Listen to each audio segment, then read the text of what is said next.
দেশ কিংবা প্রবাস যে যেখান থেকে দেখছেন সবাইকে স্বাগত জানাচ্ছি। প্রিয় দেশবাসী, আপনারা জানেন যে আগামী 7 তারিখে বাংলাদেশে একটি নির্বাচন হতে যাচ্ছে। সেই নির্বাচনটিকে ঘিরে এরই মধ্যে দেশের বিভিন্ন জায়গাতে নির্বাচনী প্রচারণা বয়ে চলছে। যদিও সেই নির্বাচনটি এক পক্ষের নির্বাচন, সেটিতে আসলে ঘুরে ফিরে যারাই নির্বাচন করতেছে তারাই সরকারের সাথে বিভিন্ন চুক্তির মাধ্যমে সিট বন্টনের, আসন বন্টনের মধ্য দিয়েই কিন্তু এক পক্ষা এবং এবং ভোট কারচুপির একটি পাতানো নির্বাচন বলেই সবাই এটাকে মনে করতেছে। এবং সেই নির্বাচনে বিভিন্ন সময় দেখা যাচ্ছে যে নির্বাচনী প্রচারণায় বিভিন্ন জায়গায় হামলা এবং মারামারির ঘটনা এবং হত্যার ঘটনা পর্যন্ত এরই মধ্যে বিভিন্ন জায়গায় কিন্তু ঘটতেছে। আপনারা জানেন হিরো আলম বাংলাদেশের রাজনীতির ময়দানে হিরো আলম একটি আতঙ্ক হয়ে দাঁড়িয়েছে। বর্তমান সরকার দলের যেখান থেকে হিরো আলম নির্বাচন করেছে, বগুড়া থেকে আপনারা জানেন নির্বাচন করেছিল হিরো আলম, সেখানে কম সংখ্যক মানুষই ভোট দিতে গিয়েছে। যারাই গিয়েছে তারাই কিন্তু বেশিরভাগ মানুষ হিরো আলমকে ভোট দিয়েছে এবং সেখানে হিরো আলমের যে বিজয়, সেই বিজয়টা কিন্তু শেষ পর্যন্ত ছিনিয়ে নিতে হয়েছে। হিরো আলমের বিজয়টা কিন্তু শেষ পর্যন্ত হাইজ্যাক করতে হয়েছিল সরকার সমর্থিত সেই প্রার্থীর। তাহলে হিরো আলমের মতো একজন ব্যক্তির কাছেও যেই রাজনৈতিক দলটি আদর্শিকভাবে এবং বিভিন্নভাবে হিরো আলমের মতো ব্যক্তির কাছেও কিন্তু তারা পরাজিত হয়ে সেই হিরো আলমের নির্বাচনী রেজাল্টটিকেও তাদেরকে কী করতে হচ্ছে, চিন্তাই করতে হইতেছে। তাহলে দেখুন তাদের রাজনৈতিক দেউলিয়াত্ব আজকে কোথায় গিয়ে দাঁড়িয়েছে। সেই হিরো আলম যখন ঢাকাতে নির্বাচন করেছে, আপনারা সেখানেও দেখেছেন যে এ এ আরাফাত রহমান একজন আওয়ামী লীগের একজন রাজনৈতিক বিজ্ঞানী। সে কিন্তু বিভিন্ন সময় টকশোতে যখন আসে তখন সে বিভিন্নভাবে কথা বলে এবং তার আলোচনা শুনলে মনে হবে সে মঙ্গল গ্রহ থেকে আসা এবং একজন রাজনৈতিক বিজ্ঞানী, যার এই সমাজ সম্পর্কে কোনো ধারণা নেই বা সমাজের বাস্তবতা সম্পর্কে কোনো ধারণা নেই। এমন একজন বিজ্ঞানী হচ্ছে আরাফাত রহমান। সেই আরাফাত রহমানও কিন্তু ঢাকাতে দেখেছেন যে তার সমর্থকরা হিরো আলমকে মেরেছে, হিরো আলমকে, হ্যাঁ, হিরো আলমের উপর অত্যাচার করেছে, হিরো আলমকে ভোটের দিনও দৌড়াইয়া তারা, হ্যাঁ, সন্ত্রাসী কায়দায় তারা মেরেছে। সেখান থেকেও কিন্তু মানুষ বলে যে নির্বাচনী হিরো আলমের বিজয়টাকে ছিনিয়ে নিয়েছে আরাফাত রহমান। আপনারা জানেন যে গতকালকেও হিরো আলমের উপর হামলা হয়েছে। হিরো আলমকে হিরো আলমকে মেরেছে এবং হিরো আলমের যে সহযোগী, তার সাথে যে কর্মী ছিল তাকেও তারা মেরেছে। মিডিয়াতে কিন্তু আপনারা দেখেছেন সরাসরি সেই বিষয়গুলো। তখন এখনও আওয়ামী লীগ যে সংগঠনটির স্বাধীনতা যুদ্ধের দীর্ঘ গৌরব রয়েছে তাদের এবং বঙ্গবন্ধু যে স্বাধীনতার ডাক দিয়েছিলেন, সেই স্বাধীনতা যুদ্ধের সপক্ষের একটা শক্তি যখন সামান্য চুনোপুটি ধরতে গেলে হিরো আলম, যার রাজনৈতিক কোনো দক্ষতা নেই, রাজনৈতিক কোনো সার্টিফিকেট নেই, রাজনৈতিক কোনো ডিগ্রি নেই, একজন সাধারণ মানুষ যিনি ব্যবসায়িক, সে একজন সাধারণ হিরো আলমের সাথেও কিন্তু বারবার তারা আদর্শিকভাবে এবং তারা কিন্তু নৈতিকভাবে হিরো আলমের মতো প্রার্থীর কাছেও কিন্তু বারবার হেরে যাচ্ছে এবং তাদের হিরো আলমের সেই রেজাল্ট, সেই নির্বাচনী রেজাল্টকে তাদের বারবার চিন্তাই করতে হয়েছে, চুরি করতে হয়েছে এবং নির্বাচনী হিরো আলমের সাথেও কিন্তু বারবার তারা হেরে যাচ্ছে। তাহলে কোথায় আওয়ামী লীগ, কোথায় তারা মুক্তিযুদ্ধের নেতৃত্ব দিয়েছে তারা দাবি করে, মুক্তিযুদ্ধের নেতৃত্ব দেওয়া সেই সংগঠনটি কেন হিরো আলমের মতো ব্যক্তির কাছ থেকেও বারবার নির্বাচনী রেজাল্ট, ফলাফল, হিরো আলমকে হামলা করতে হচ্ছে, নির্বাচন থেকে সরিয়ে দেওয়ার চেষ্টা করতে হইতেছে এবং তা রেজাল্ট এইভাবে ভোট জালিয়াতির মাধ্যমে বারবার কেন, মানে তারা নির্বাচন থেকে, মানে জালিয়াতির মাধ্যমে জিততে হচ্ছে নির্বাচন থেকে। তাহলে কি রাজনৈতিকভাবে কি আওয়ামী লীগ কি জিরো হয়ে গেছে? তাদের কি কোনো আর আদর্শ নেই? তাদের কি কোনো এমন কোনো আদর্শ নেই তাদের প্রার্থীদের, যে আদর্শ দেখে তারা, জনগণ তাদেরকে ভোট দিবে?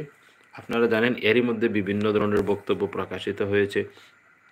এক নেতা বক্তব্য দিচ্ছেন যে যদি 7 তারিখের নির্বাচনের পরে দাড়িওয়ালা, টুপিওয়ালা শয়তানকে আমরা এলাকা থেকে বের করে দেব। এই আজকে বক্তব্য ভাইরাল হয়েছে এবং এবং এর আগে আওয়ামী লীগের আরেক নেতা বক্তব্য দিয়েছেন। আরেক নির্বাচনী সংসদ নির্বাচনে দাঁড়িয়েছেন আরেক নেতা বক্তব্য দিয়েছেন বিএনপি এবং জামাতের এদের হাত পা ভেঙে দেওয়া হবে। আসলে একটা দল রাজনৈতিকভাবে যখন খুব বেশি দেউলিয়া হয়ে যায় তখনই আসলে এই ধরনের এই ধরনের আক্রমণ এবং ভোট চুরি, মানুষকে ভয় দেখানো এবং বিরোধী দলকে নির্বাচন থেকে মাইনাস করে কারচুপির নির্বাচন করে ক্ষমতায় আসার চেষ্টা করতে হয়। আর যদি তাদের আদর্শ বলতে কিছু থাকে, সেটা যেই দলই হোক, যদি তাদের আদর্শ থাকে, সততা থাকে, তাহলে কিন্তু জনগণ তাদেরকে এমনিতেই ভোট দিবে, জনগণ তাদের পক্ষে এমনিতে যাবে, মানুষকে ভয় দেখাতে হবে না। যে হিরো আলমের মতন ব্যক্তির কাছেও কিন্তু আজ তারা হেরে যাচ্ছে, নৈতিকভাবে কিন্তু হেরে যাচ্ছে। আপনারা জানেন আজকে যারা সংসদ নির্বাচনে বিভিন্ন আসন থেকে নির্বাচন করতেছে, এ সরকার দলীয় যারা সংসদ সদস্য বিগত দিনে ছিল, তাদের প্রত্যেকের হলফনামা দেখুন, কি কি পরিমাণ সম্পদ বেড়েছে তাদের। এই যে রাজনৈতিক ময়দানে, রাজনৈতিক মাঠে চোর বাটপার এবং যারা চোর, যারা যারা দেশের টাকা পয়সা বিদেশে পাচার করে, যারা কানাডায় বেগম পাড়া গড়ে তোলে এবং যারা সুইস ব্যাংকে টাকা জমায়, তারা কিন্তু আজকে রাজনীতিতে, তারা কী করতেছে, রাজনীতিতে আসতেছে। একটাই উদ্দেশ্য তাদের, যে তারা রাজনীতিতে আসলে নির্বাচন কোনোভাবে যদি জিতে যেতে পারে, কোনো মতে যদি একটা সেশনের জন্য যদি সংসদ সদস্য হতে পারে, তাহলে জনগণের টাকা পয়সা লুটপাট করে তারা কোটি কোটি টাকার মালিক হবে, বিদেশে বাড়ি গাড়ি করবে। এই রকম উদ্দেশ্য যদি না হয়, তাহলে আপনারাই বলুন এই দেশে মমতাজ, যিনি শিল্পী, একজন গায়ক, এই মমতাজ আপা, ওনার কি রাজনৈতিক দক্ষতা আছে যে বাংলাদেশের স্কুল কলেজ ইউনিভার্সিটির যে বড় বড় প্রফেসররা আছে, ইঞ্জিনিয়াররা আছে, ডক্টর আছে, বিজ্ঞানী আছে, তাদের জন্য আইন রচনা করবে মমতাজ আপা। একবার চিন্তা করেন তো, তাদের জন্য আইন রচনা করবে মাহিয়া মাহি, তাদের জন্য আইন রচনা করবে এই যে হিরো আলম ভাই, যার সাথে আমি একদিন সিলেটে একদিন আমাদের এখানে এসেছিল, আমার ভাতিজার দাওয়াতে এসেছিল শাহ আলম, তার দাওয়াতে এসেছিল।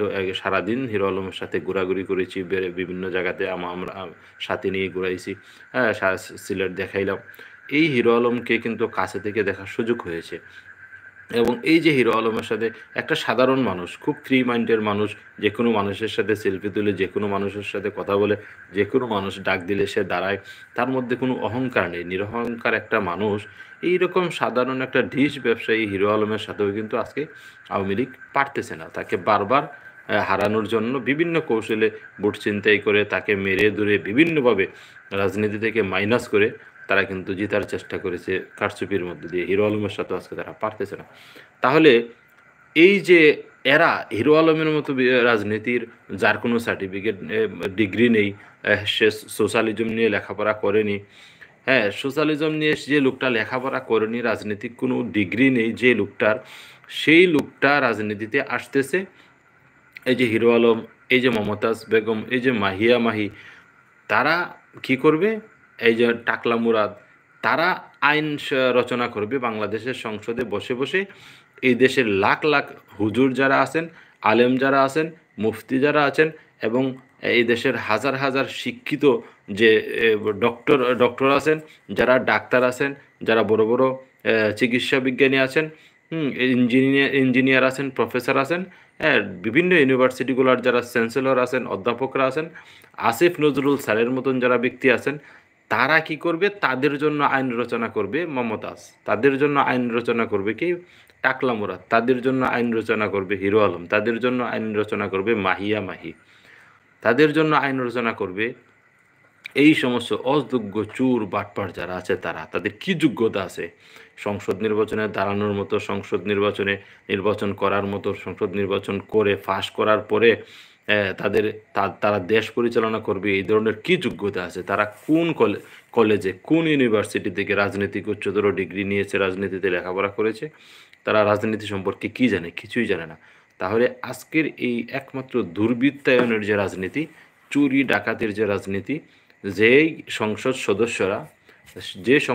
সদস্যরা বিএমপির নেত্রীর কথা শুনবে, তাদেরকে নমিনেশন দেবে বিএমপি। আর যেই সংসদ সদস্যরা অন্ধভাবে আওয়ামী লীগের নেত্রীর কথা শুনবে, তাদেরকে নমিনেশন দিবে আওয়ামী লীগ।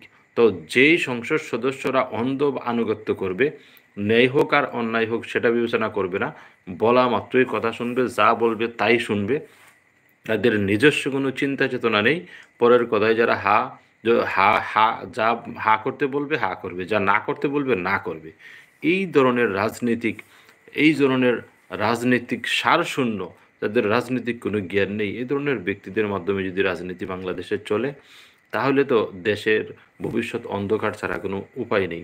আজকে দেখুন, তা এই যে বাংলাদেশের সিন্ডিকেট হচ্ছে, সিন্ডিকেটের কারণে পণ্যের দাম বাড়তেছে, এই সিন্ডিকেট সম্পর্কে এই মমতাজ আপা কী জানবে? এই সিন্ডিকেট সম্পর্কে হিরো আলমের বা কতটুকুই বা ধারণা আছে? সে কি এই বিষয় নিয়ে লেখাপড়া করেছে? এ কোনো কিছু এরার তো কোনো ডিগ্রি নেই, কোনো ডিগ্রি নেই, কোনো বিষয়ে তাদের কোনো উচ্চতর ডিগ্রি নেই, কোনো বিষয়ে তারা আসলে লেখাপড়া করেনি, অল্প শিক্ষিত মানুষ। এরা আজকে সংসদে চলে যাচ্ছে একটাই উদ্দেশ্য, যে সংসদ সদস্য হতে পারলে কোটি কোটি টাকা মারা যাবে, এই কোটি কোটি টাকা বিদেশ নিয়ে নিজেদের জন্য বাড়ি গাড়ি করা যাবে, কোনো এক সময় এই দেশটাকে ছেড়ে তারা ওই দেশে চলে যাবে, এই দেশে থাকবে না। এই চিন্তা থেকেই কিন্তু বাংলাদেশের এমপি মন্ত্রী যারা আছে, তারা কিন্তু বেগমপাড়াতে বাড়ি করতেছে, ইউরোপ আমেরিকার, হ্যাঁ, বিভিন্ন জায়গাতে কিন্তু তারা বাড়ি করতেছে, তারা ব্যবসা প্রতিষ্ঠান গড়ে তুলতেছে, ভবিষ্যতে তারা এই দেশে থাকবে না। তাহলে তারা এইভাবে চুরিধারি করে, এই কুরাজনীতিবিদ যারা আছে, দুর্নীতিবাজ রাজনীতিবিদ যারা আছে, তারা কিন্তু আমাদের দেশ থেকে কোটি কোটি টাকা লুটপাট করে একসময় এই দেশটাকে তারা কী করবে, 3 তালাক দিয়ে কিন্তু তারা চলে যাবে, এদেশে থাকবে না। তখন এই খালি সার শূন্য এই ঠুল, যে খালি একটা ঠুল ঠুল পড়ে থাকবে, যার যার ভিতরে কোনো হাঁস থাকবে না, এই রকম একটা জিরো একটা বাংলাদেশে কিন্তু আমার আর আমাদেরকে অবশ্যই থাকতে হবে। তাই এই দেশে যে যে দলই করেন, আপনি আওয়ামী লীগ করতেই পারেন, আপনি বিএনপি করতেই পারেন, আপনি জামাত করতেই পারেন, আপনি জাতীয় পার্টি করতেই পারেন, কিন্তু আপনি অন্যায়কে সাপোর্ট করতে পারেন না। আপনি যে ধর্মের অনুসারী হন, আপনার দলের যদি অন্যায় করে, চুরি করে, বাটপারি করে, লুটপাট করে, আপনি সেটার প্রতিবাদ করতে হবে, আপনি যে ধর্মেরই হন। আপনার ধর্ম যেটাই হতে পারে, যে কোনোটাই হোক, আপনার ধর্ম হিন্দু হতে পারে, আপনার ধর্ম ইসলাম হতে পারে, আপনার ধর্ম খ্রিস্টান হতে পারে, খ্রিস্ট ধর্ম হতে পারে, বৌদ্ধ ধর্ম হতে পারে, কোনো ধর্মই কিন্তু বলেনি যে চোরদেরকে সাপোর্ট করেন, চোরদের পক্ষে যান, চোরদেরকে সাপোর্ট দিলে সওয়াব হবে, হ্যাঁ, স্বর্গে যাবেন, জান্নাতে যাবেন, এই কথা কিন্তু বলেনি। সবাই চোরের বিরুদ্ধেই কথা বলেছে, অন্যায়ের বিরুদ্ধেই কথা বলেছে। তাহলে আপনার ধর্ম যেটাই হোক, আপনি তো অন্যায়ের প্রতিবাদ করতে পারেন, আপনি অন্যায়ের প্রতিবাদ করতে পারেন, আপনি কেন অন্যায়ের প্রতিবাদ করতেছেন না? তাহলে দেশটা তো সবার, সবাই আসুন অন্যায়ের বিরুদ্ধে প্রতিবাদ করি, এবং সুস্থ সুন্দর একটা বাংলাদেশ, সকলের নিরাপদ একটা বাংলাদেশ, প্রতিটা মানুষ এই দেশে, প্রতিটা ধর্মের প্রতিটা মানুষ, প্রতিটা দলের প্রতিটা মানুষ এই দেশে নিরাপদে শান্তিতে বসবাস করুক, এবং সুন্দর একটি বাংলাদেশ হোক, এটা আমরা সবাই দোয়া করি আল্লাহর কাছে। এবং সবাই আমরা যাতে অন্যের বিরুদ্ধে থাকি, অন্যায়ের পক্ষে যাতে আমরা কেউ না যাই, ন্যায়ের পক্ষে যাতে সবসময় আমরা থাকি। ভালো থাকুন সবাই, যে যেখান থেকে ভিডিওটি দেখছেন।